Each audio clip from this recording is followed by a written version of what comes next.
Today is December 18th, 1996. We're interviewing Dr. William Pearl. My name is Esther Finder. We are in Beltsville, Maryland, and the language will be English.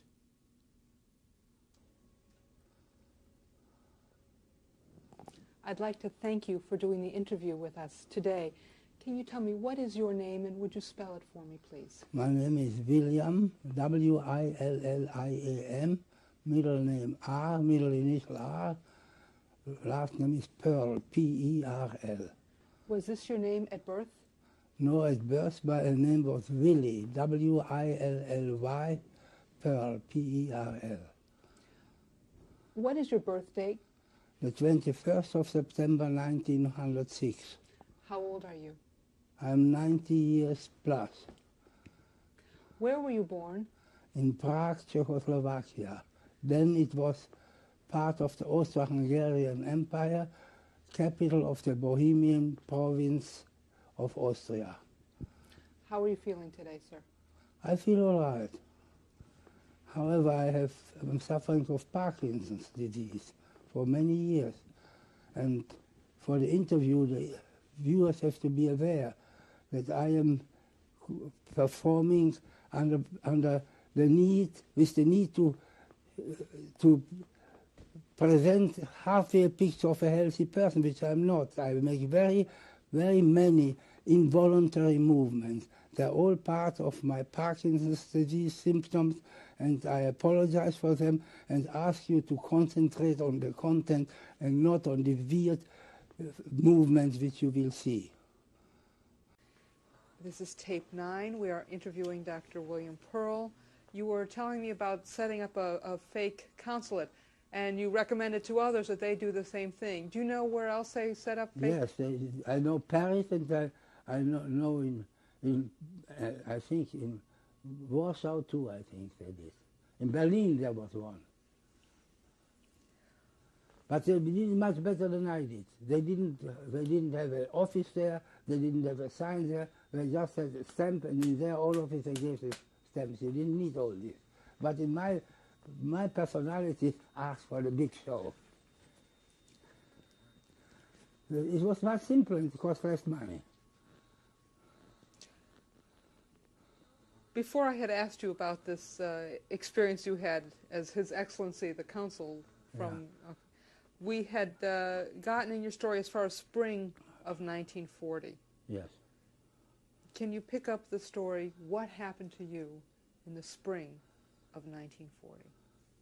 I was in jail in Athens. And I was to be deported to Germany, to be handed over to the Germans. I have a document where the British naval agents, naval intelligence informs, the British ambassador in Athens informs the foreign secretary in London that the US naval intelligence has informed him that I am already deported from Athens. And I was to be deported to Germany. I knew that. And on the border, you see, Greece doesn't border Germany. In between, you have to go through Yugoslav territory. So when we came to Idomeni, I-D-O-M-E-N-E, Idomeni, which is a small border station between Greece and Yugoslavia, I knew now when I'm in Yugoslavia, the next thing is the border. The Yugoslavs have to get rid of me. They didn't want me. And the next thing is that they hand me over to the Austrian-German authorities. So I decided I will not. I decided it before. I will not fall into Eichmann's hands. Eichmann had threatened me, you know that? Once in Bucharest, I called our office. There was some trouble with getting out, getting the visa out, and so I don't remember what the trouble was. And Eichmann was just there. And he came to the phone and said, "Pearl, get the people out." I said, "I'm trying my best." I don't remember the words, but that was the the center of the conversation. He said, if you have to come here, we give you freies Geleite. Freies Geleite means free access, and you will not be bothered by the authorities. You can leave again. I said, thank you, Mr. Eichmann, but I'm in a free country now. I was in Romania then. I was in a country, I'm in a free country, and I do not intend to come to Germany. It was nothing offensive, but he was furious about this. He said, we will still get you, Pearl, and hung up. So I certainly didn't have any intention to get into Eichmann's hands, and I went to the bathroom, to the little toilet in a third-class Greek wagon, but it was not a very bad wagon because it was a good train. And sit down there, and I had prepared for this. I had in my jacket, I had a razor blade. At this time, the people didn't shave electrically yet. A Gillette blade, and I cut myself. Until short time ago, you could still see it. That's okay. So you slit your wrist? I slit my wrist, and the blood came out, and after a few minutes I got dizzy, and I saw the blood run towards the door, but I still thought what will become of Lore. Will Lore ever learn what happened to me? And then I passed out. I don't remember that I passed out. I remember that the next thing I knew that a man was putting bandages around me. There was a Yugoslav physician on the train, and he bandaged me, and the Greeks didn't let me enter, didn't force me to go into Yugoslavia. The Yugoslavs wouldn't have taken me anyhow in this condition. And I was brought to the home of a farmer who lives on the border between the two countries. He was a Greek, and I was recuperating there. I didn't know how weak I was. I was very weak, but I was given milk, very much milk, and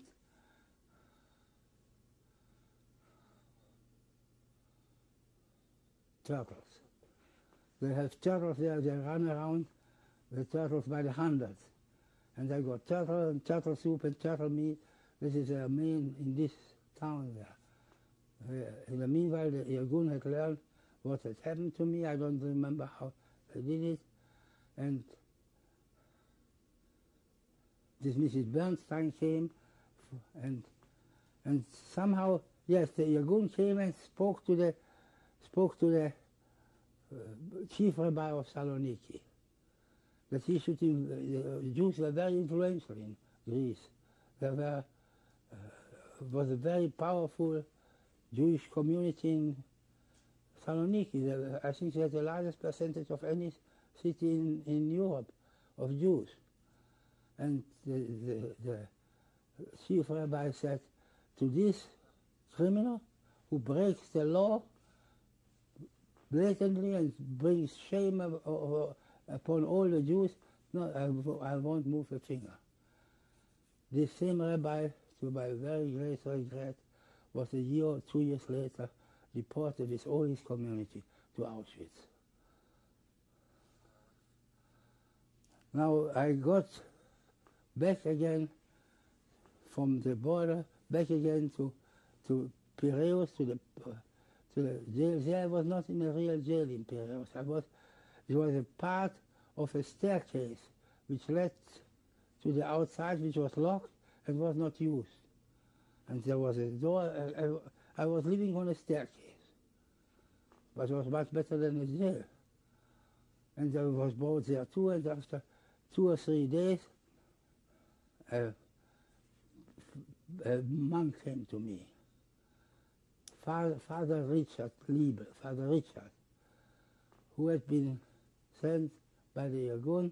They had somehow established, there was a Jew with the name of Goldberg who had connections with the irgun, I suppose, but had something with smuggling weapons. This Goldberg probably did, I don't know.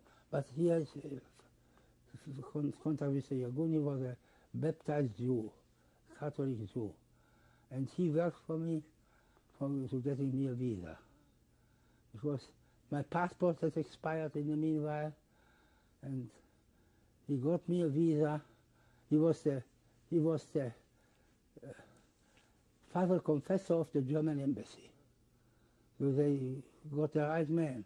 And first of all, I got an extension of the visa by the German embassy, and then he got me from a Catholic country, from Portugal, a visa, which was not a real visa from the consul, but which he told me was arranged by somebody in the cafe house. He arranged for the visa. But he knew that this guy forges Portuguese visas, so I got a Portuguese visa, and now with the Portuguese visa and my British visa, I took a